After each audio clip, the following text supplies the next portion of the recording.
What's up, everybody? Welcome back to the Minnesota Twins franchise on MLB The Show 18. We're back with Maxwell Fowler and the Twins.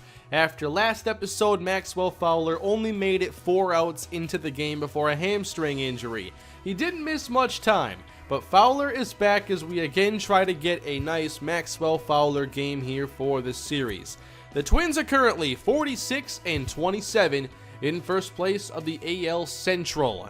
And here is the aforementioned Maxwell Fowler, one of our top young players in the entire organization, an 80 overall pitcher at only 19 years of age with A potential. Let's get back to the field today against the Chicago White Sox, who have a near inverse record of ours, 29-46. They've acquired a lot of talent, but I don't see the wins coming from it, so a long way to go still for Chicago. Especially in a division with us and Cleveland, who have plenty of talent and are in more of a win-now mode. In the first inning, Tim Anderson leads off for Chicago as Fowler makes his return. And he's given a gift by Anderson, swinging at maybe the worst pitch he'll swing at all season. Andrew McCutchen next, and look at the lefty-righty splits. He's so much better against right-handed pitching. Bad news for Maxwell Fowler, who can't get the call on the outside corner. 3-1, and the sinker taken good eye by the veteran McCutchen. He walks to first. Jose Abreu bats behind him and looks at strike 3 on the outside. There is Fowler's sinker. A lot of his strikeouts come without a swing. Then it's Lucas Duda, another one of their additions this offseason. That gets past Goldschmidt at first. All the way into the corner. Blackman throwing into the infield. Relay from Harrison pulls Castro from the dish, allowing McCutchen to score the first run. It sure appeared that a better throw from Harrison would have made this a pretty easy play. Instead, 1-0, and Yoan Moncada grounding to third base. Chicago only gets 1, but they do strike first here in Target Field. Let's go bottom 1 with Minnesota and Josh Harrison trying to get toward the top in the All-Star voting. He is in the top 3, I believe. And this should help. Driven deep to left, Harrison tying the game. His throw in the top of the inning wasn't perfect, but the swing makes up for it. A solo home run, number 8 on the season for a player whose offense continues to climb. I forget how far his average has gone up in the past month and a half, but he's now hitting over 311. 2 batters later, Miguel Sano gets a pitch up and he hammers this to left center, looking to give the Twins the lead.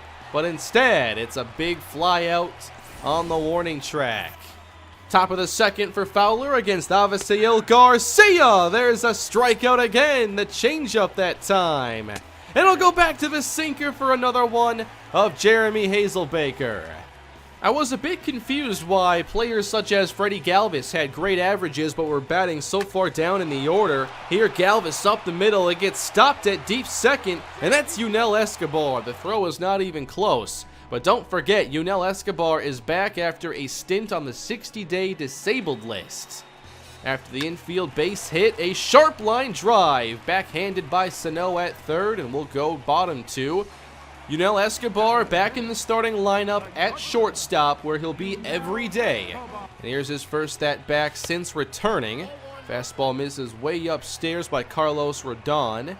And his second pitch is gulfed into deep left field, headed to the seats. This one's out of here. Welcome back, Yunel Escobar. That's how you make a return. He doesn't hit home runs often. This is his second of the year, and I believe game 22, and the 104th of his career. He's 36 years old and can still play maybe a few more years, as everyone filling Target Field gives him the standing ovation. 2-1 Minnesota. Here's a grounder for Sano and a very tough play. The throw is pretty good, but McCutchen beats it out. We chose not to challenge that, so a runner on for Jose Abreu. And this is what happens with Maxwell Fowler. He has a lot of long at-bats, and that leads to his pitch count elevating. This is drilled by Abreu and caught by Zach Granite. But pretty much every start I have with Maxwell Fowler, he has trouble getting past the 6th inning. Another deep drive against Zach Granite. Good thing he has good speed. The catch is made, and Fowler makes it through 3 on 49 pitches. Bottom 3, here is Byron Buxton, still on a cold streak, but here's one of his best swings all year. A nicely hit line drive into center. His average still hovering towards 200. It was 203 coming into the game. Buxton takes off to do what he does best, and he's thrown out. Omar Narvaez catches him stealing. I was shocked. It takes normally a perfect throw for this to happen. The tag quickly applied by shortstop Tim Anderson. I still can't believe it. Top of the 4th, here is Hazelbaker once again. 2-2 count, and he looks at a changeup below the knees. But it's the sweeping curve he can't handle as Fowler racks up another strikeout.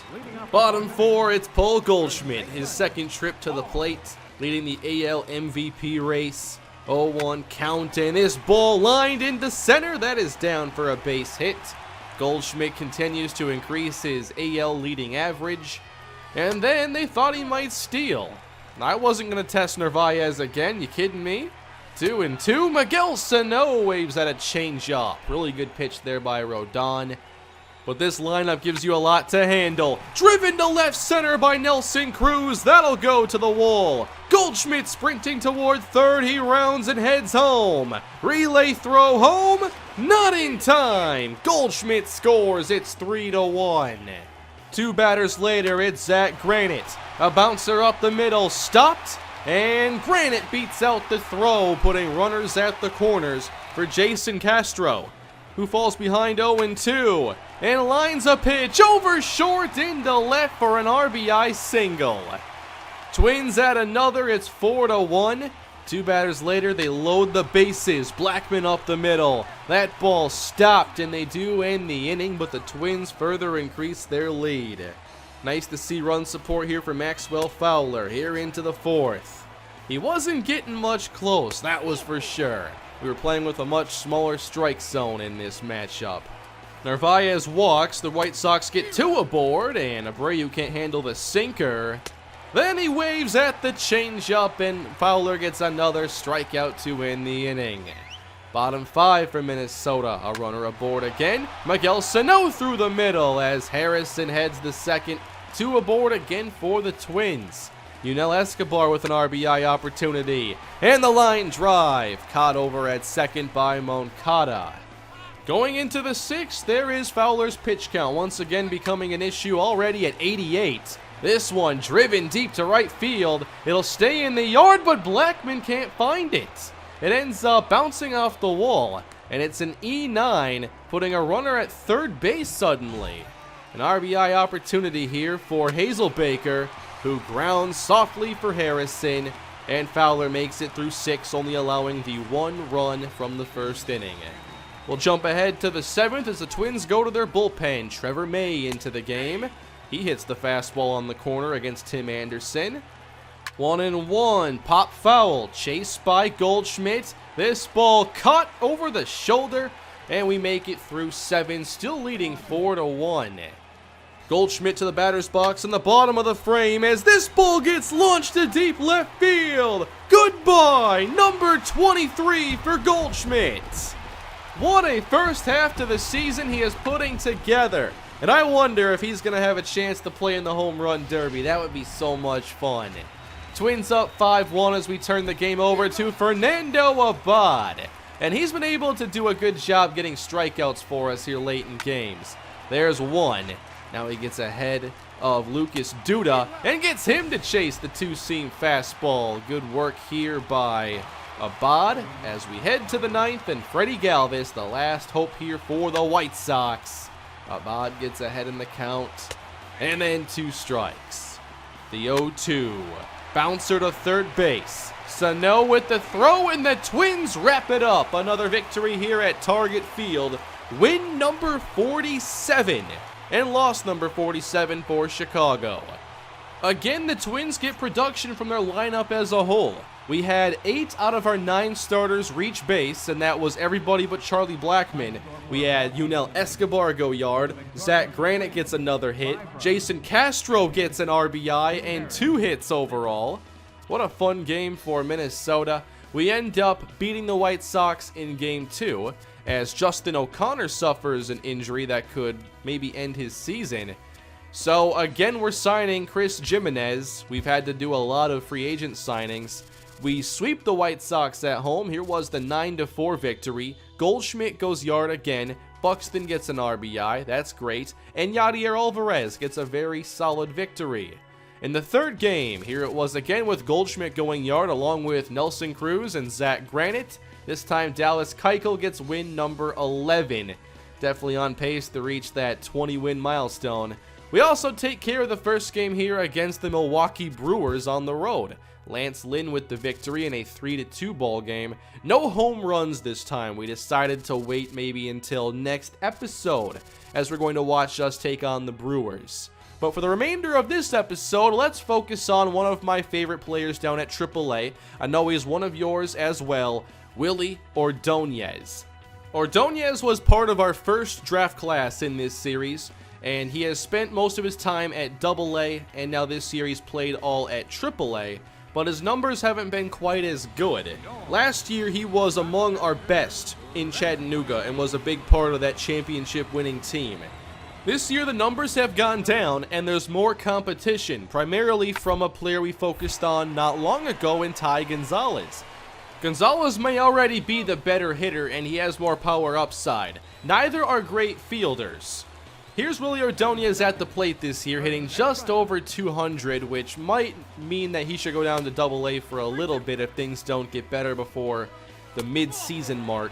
We're able to draw a walk in the first inning, though, with Ordonez. He reaches base. Nothing comes of him reaching, however, as we'll go on to the third. In the first pitch of this at-bat, it is jammed a bit into shallow right center, and it falls in for a base hit. When you're hitting only around 200, you'll take whatever you can get. In the fifth, this one's better hit by Ordonez, headed to deep left and over the left fielder's head. Ordonez on to second. He's there with a double. Ordonez is a high contact hitter, 72 versus righties, but 84 versus lefties. He also has 52 power versus righties, 61 versus lefties. So I see him as hopefully a higher average hitter who is probably about a 15 home run player at his best. That's what I would expect anyway, maybe a little bit higher. Let's go on later. It's a 2-for-2 day with a walk. A nice game here for Ordonez, but 4-0 for Pawtucket as Ordonez hits one hard to third base. That one is caught. Not a bad out though for Ordonez. We go on to the final inning, down 5-0, but 2 aboard with 2 down. Ordonez looking for one more chance. His fastball is low as he gets a favorable count. And then a line drive headed to right center, down for a hit, and they can't cut it off. All the way to the wall as Ordonez heads to second. 2 runs come home, and Ordonez heads to third base. A 2-run triple here in the 9th inning. A homer shy of the cycle.